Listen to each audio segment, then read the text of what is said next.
के बीच सीधे लिए चलते हैं आपको रामगढ़, जहां पर बीजेपी प्रत्याशी के समर्थन में जनसभा आयोजित की जा रही है। राजस्थान के सीएम भजनलाल शर्मा जनसभा में शिरकत कर रहे हैं। हरियाणा के मुख्यमंत्री जी से उनको लगातार चर्चा करते हुए देखा है और ये एक आश्चर्य की बात है। मुख्यमंत्री जी, आप ही स्पष्ट करिए कि कांग्रेस का इस यमुना लिंक नहर पे जो कांग्रेस का घोषणा पत्र था, वो आप जानिए कांग्रेस किस तरीके से हमको धोखा देने का काम करती है।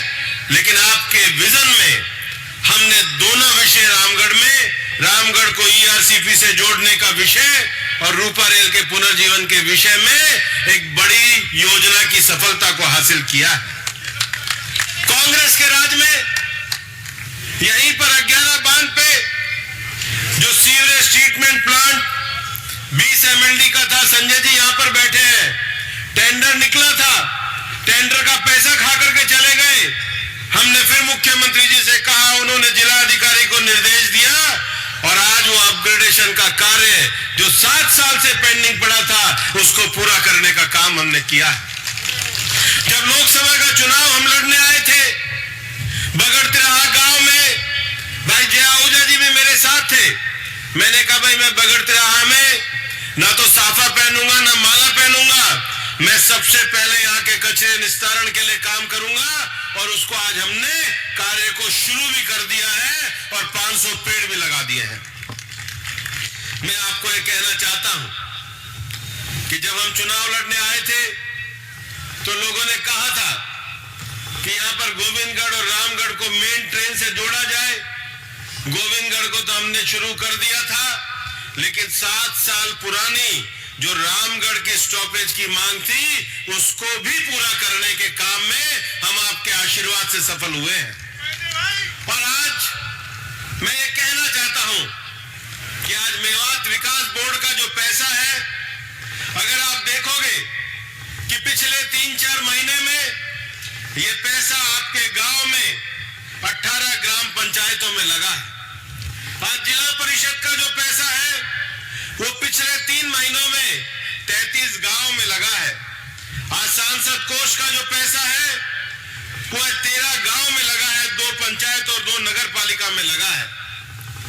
जब हमने सांसद के रूप में आज पे चुनाव लड़ा था, माननीय मुख्यमंत्री जी आप इसकी जांच करा रहे हैं और उस समय मैंने रात को फोन किया था।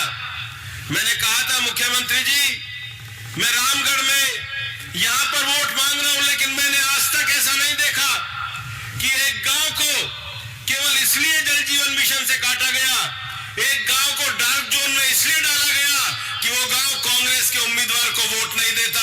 ऐसा भेदभाव मैंने कहीं नहीं देखा।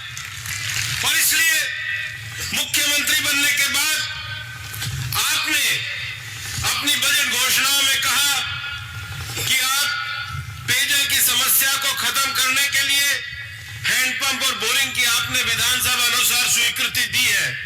और मैं आज आपका विशेष रूप से अलवर की ओर से, तो मैं बाकी विषय बाद में कभी आपको बुलाएंगे, आपको बताएंगे, आपकी योजनाओं का हम अलवर में स्वागत करेंगे। लेकिन रामगढ़ की जनता की ओर से माननीय संजय शर्मा जी भी बैठे हैं, हमने आपके मंत्री जी से निवेदन किया, आज 12 हैंडपंप और 12 बोरिंग के कार्यों की अनुशंसा शुरू हो गई है, जिसका 24 गांव को लाभ है। और ये है सबका साथ सबका विकास।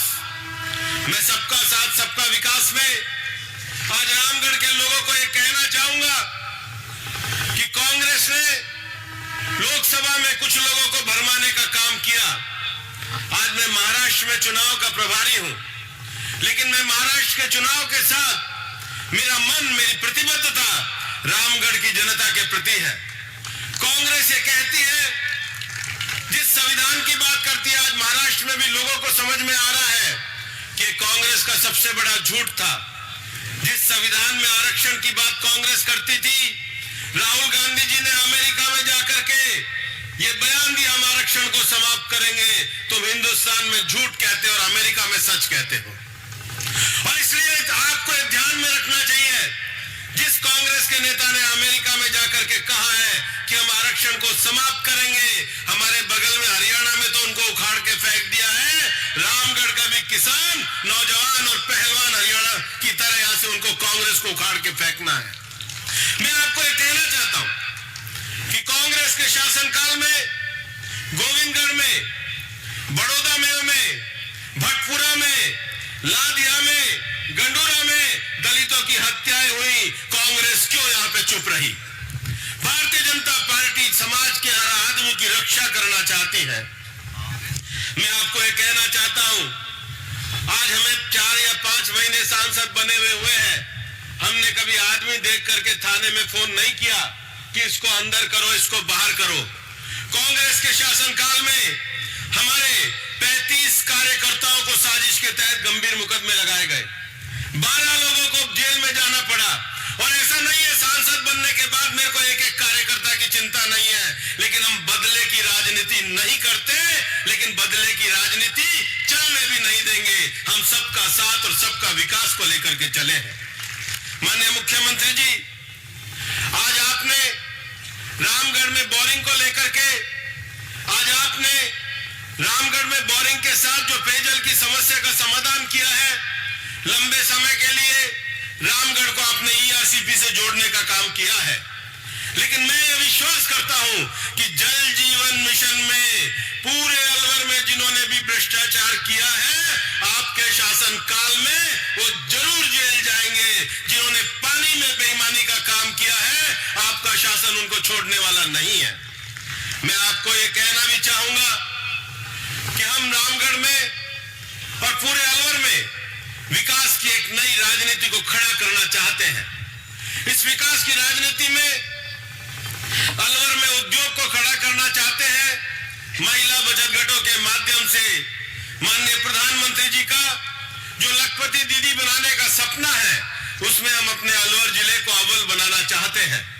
और मैं आज ये कहना चाहता हूं और रामगढ़ के सब लोगों से कहना चाहता हूं कि भाई, मेरे को तो आप लोगों ने 291 बूथों में से 142 बूथों में जिताया था, लेकिन इस बार जब रामगढ़ का मतपत्र खुले तो रामगढ़ के हर बूथ पर कमल के निशान की और भाई सुखवंत की विजय होनी चाहिए।